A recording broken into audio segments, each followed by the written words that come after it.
When you lose somebody close to you, you automatically start thinking about your own life, right? Your own mortality, basically.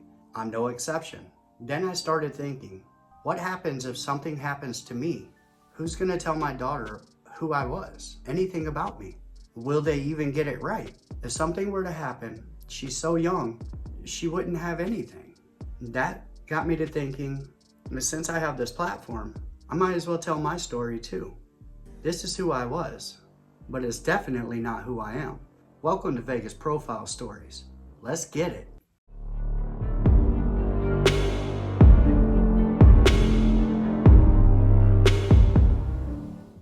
I was born in 1980, just outside of Memphis. My dad, he was in the Navy. My mom, well, she was a housewife. Immediately after I was born, my dad, he was reassigned. We had to go up to Washington, Whidbey Island in Oak Harbor, Washington. I was like a week old. Within a month of being there, Mount St. Helens erupts. Is it a sign? Is it not? Who knows? Now, obviously, I don't remember much in my first few years. We were in and out of foster care. My parents, they were very young, too immature, I guess, to take care of eventually 3 children. And we were sent to live with this foster family, the Winnells. As far as it goes, I have no bad memories of the Winnells. I remember taking the ferry across the bay to wherever they lived. I remember their house. I remember we would get these big chocolate chip cookies, things like that. Eventually, my parents, they got it together. We went and we lived with my parents again. I remember some of my dad's friends. He was in a garage band, and a couple of the people from his band, they actually went on to make this band, Queensryche.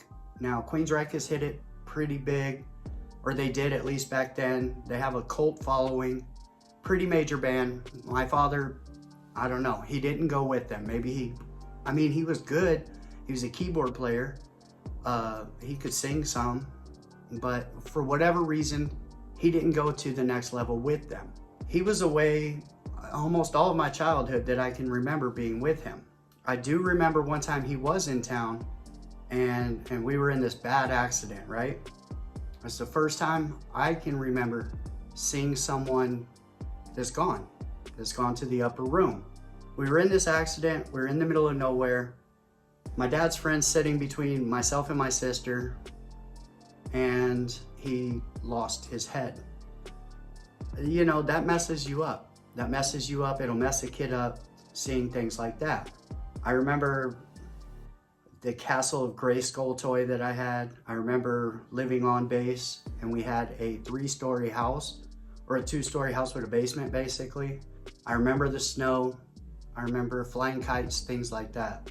And then I remember my mom coming home, packing us all up, and driving us to North Carolina in the back of a pickup truck.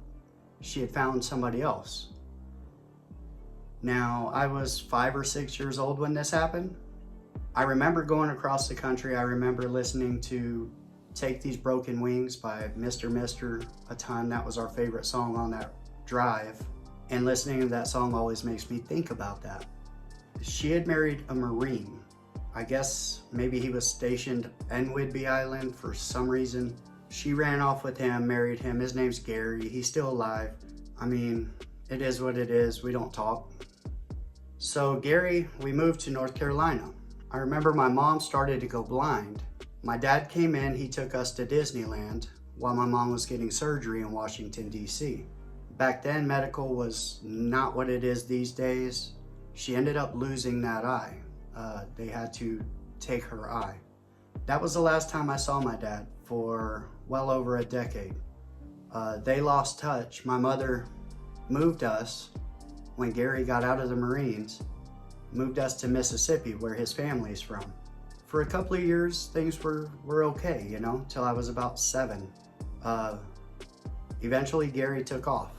He left my mother, who had no job, had no education, with 3 kids, in the poorest state in the United States. Now, when he left, we were homeless. We had nothing. My mom would go to churches to try and get us food or rent vouchers, you know, anything she could. We were already dirt poor. So my mom, she had to make a decision.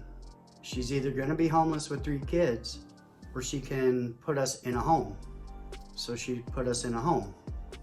Now this home is the Mississippi Baptist Children's Home. It's run by these women. It's a family.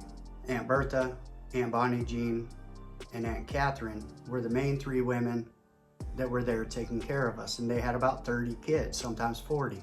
Now by the time we actually left this home, my sister, my brother, and I, we had set the record for the longest that any kids had spent continuously in this home. Now it wasn't all that bad. We did have probably a little over 100 acres, and half of that, it was farmland. We grew our own peas and corn and watermelon and things like that. We raised our own cattle for slaughter so that we could eat, and pigs, and so on. People would donate. They would donate trampolines. They would donate, anything like that. So it wasn't all that bad. We were allowed through school to play sports, which was really, really good. We could be in the band, things like that. I learned to play the trumpet when I was in the home. And obviously I played the piano because that's what my dad did. Now, a lot of the kids that were in this home were there because they were no good. They were just bad kids. They were broken. We had these brothers that showed up. They would they would steal the trucks in the middle of the night and get into police chases and things like that, right? Trying to get back to their parents. They're there because they're bad. For us, it wasn't like that. We were there because we had nobody that could take care of us. So we latched on to the women. And as you guys know, Bonnie Jean passed away not too long ago, and I had to go and say my goodbyes to her. They were basically our mothers when we didn't have a mother there for us. And for that, I love them. They were hard. They were hard as nails. They wouldn't take no type of sass from us or nothing. You're catching one if you talk shit to one of these ladies. Aunt Catherine's passed away, Aunt Bonnie Jean has passed away, and Aunt Bertha, well, she's getting older. These women are older now. So one day, my brother and I were out in the fields. We're picking black-eyed peas. We would have 5-gallon buckets, and you just fill them up and take them over, and the girls will send them through the pea holer and, get them ready for us to eat or to sell. One day we're out there, we're picking peas. My sister and Aunt Jean, they come running. Now we can't hear them, we're clear across the property. So we start running towards our sister, and eventually we can make out what she's saying. Dad's on the phone. Now at the time, I was 13 years old, 14 years old. I'd been in the home for about 6 or 7 years now. You're basically, you've settled your life. Okay, this is my life now, you get over it and you learn not to care, or at least you pretend that you don't care long enough that you don't care. So we get to the phone, we talk to my dad. He's there immediately. He gets there like within a week. He's living in Illinois at the time. He is the vice president of his club. It's a national motorcycle club, a very well-known club, and he has a decision he has to make. Either I can get my kids out or I can keep being a biker. So he steps away from the club. He steps away from the club, gets a regular job driving a truck, and he has us out of the home within about a month of finding us. So we move to Illinois, and life is great, right? We can actually walk to the refrigerator, get something that we want to eat. We can live.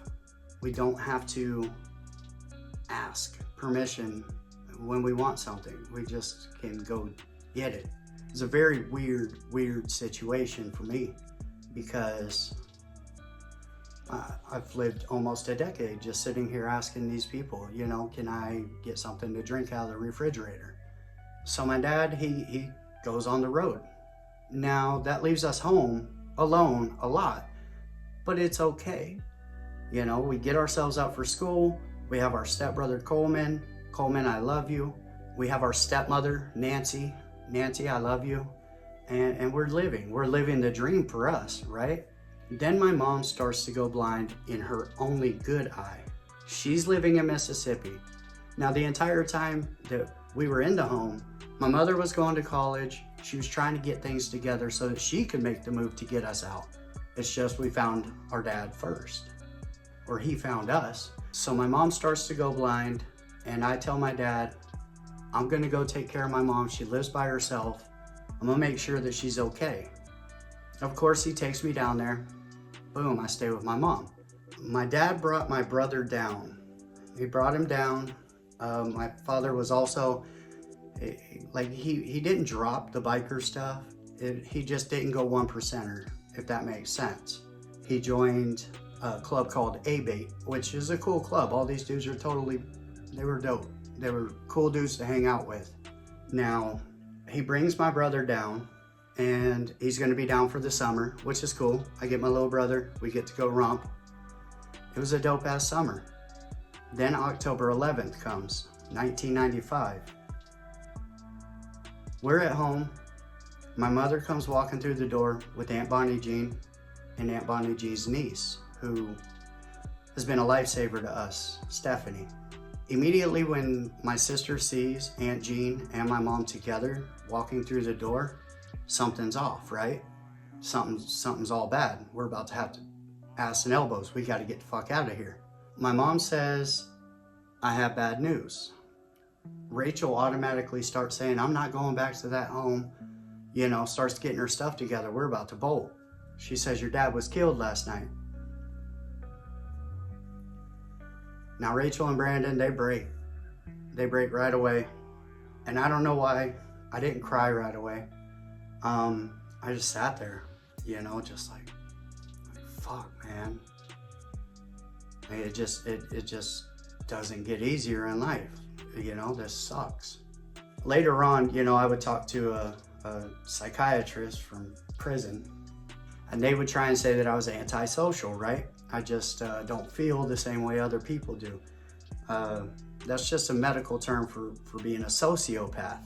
I say, hey, wait a minute. Like, I don't want to run around hurting people just to hurt people, or, you know, get off doing things to animals or any of that. They said, no, you just don't feel the same way other people do, you know? And that was bad. That was a hard one, you know? I love my dad.